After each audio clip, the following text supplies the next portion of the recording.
Radhika, as a part of this discussion, I had the good fortune of trying to research how much CEOs get paid. Oh God. Right?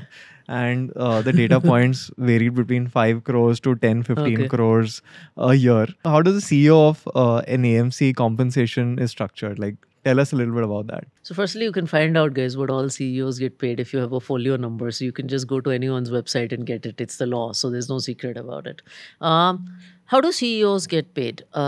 Most people, and it is a little different person to person, will have a component of fixed compensation, will have a component of bonus compensation. Now, what is the split between fixed and variable? It's really dependent. I've generally observed in financial services, as you get more senior, bonus is a very important part or meaningful part of your compensation. And CEO compensation is approved by boards and NRCs and all of that. In addition, most CEOs will have some kind of long term incentive. Depending on the company, it could be ESOP if it is a listed company or an unlisted company.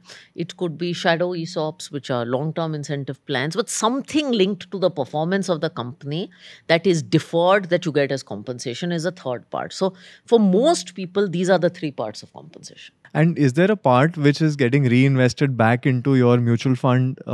There is some debate about that, whether that's appropriate or not. So there is a 20% mandate that 20% of your net after tax compensation every month or whenever it is paid out, actually before it hits your bank account, goes to your funds, locked in for 3 years in the ratio of AUM, and there are all these formulas around it.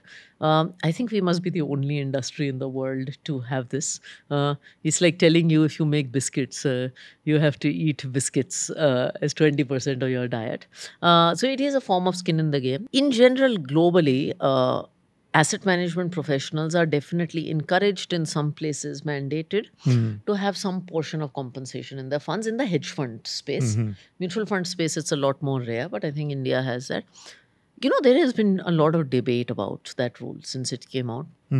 Reality is, funnily enough, most of us actually realized we've saved a lot of money because it's been forced, and the IRR on that is very good. Why is that? Because, most funds have larger liquid fund corpuses, debt fund corpuses.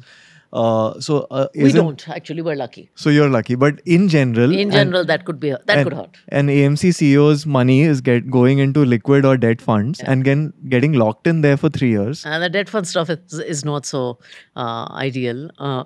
And obviously, this came out when taxation was not the way it is. But it really depends on the blend of assets that you have. So how is your own portfolio got determined because of that? Because 20% of your annual meaningful number incrementally is going into your own funds. अब उसके बाद the surplus money, what do you do with it? I do SIPs. Very simple. I get a monthly salary. I do SIPs, and when this happened, I was going to top up my SIP amount, because I think one of the things that we often forget is that our compensation is rising as salaried professionals. And net of expenses, we have some money left. So that should go into savings or SIPs or whatever it is.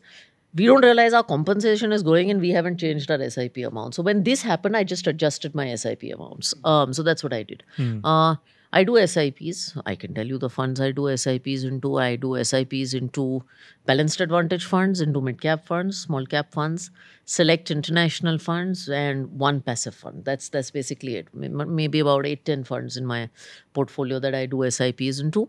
Bonus compensation, I have to be a little more thoughtful because it's a lump sum payment that comes. So I always find large lump sum payments tricky, because then, you were sometimes what I do. So when the math I have done now is I figure out my total net of tax compensation for the year, taking out this 20% deduction, taking out my expenses, and I set that SIP amount. Okay. Now, this is a little technical, but that SIP amount is actually very high, and I take out EMIs and whatever else I have there. That SIP amount is high. Some of it goes from my monthly salary. The bonus amount I leave in an arbitrage fund, and it also keeps STPing. I don't like to do large lump sum deployment. It's very interesting you say that, Radhika, because having managed money for 20 years, I feel the worst investment decisions are when you have the large amount hitting your account. Because you are on a high in a moment, because suddenly 10 lakhs, 25 lakhs, few crores is hitting your bank account. And at that point of time, you feel like deploying it in what seems right then. right? And typically that's not usually the best investment option. I have made this mistake in 2006-7 because again, similar compensation structure on Wall Street. There too, it was a lot more skewed because fixed comp is very low. High variable comp, deployed it all into equities at 2007 peak. I mean, just a horrible idea. Yeah. So now I am okay. I mean, I was just looking at an account yesterday that I still have a large amount of money sitting in an arbitrage fund. And I was like, this is a lot of my bonus. And my husband and I were chatting. He's like, remember, your SIPs are large, so it's just going. It will go in an STP format because it's just an easier way, I feel. You make less mistakes. The one thing that stands out for me in this conversation, Radhika, is the fact that you're investing into mutual funds. Yeah. Because there is this common belief that the more money you have, you need to find complex, probably different instrument opportunities. And the second belief is that HNIs don't invest in mutual funds, right? And mutual funds retail hai, mutual fund sabke liye hai, mutual fund sahi hai, but it's for the retail. Yeah. How do you think about that? And why is your own money in mutual funds? So I'll tell you, there's a saying in Hindi, मैंने घाट घाट का पानी P लिया है. I started my career trading collateralized mortgages. It's possibly the most complex instrument on planet Earth. Okay. I have traded stocks and bonds of many, many different countries. I have done alternative investments, etc.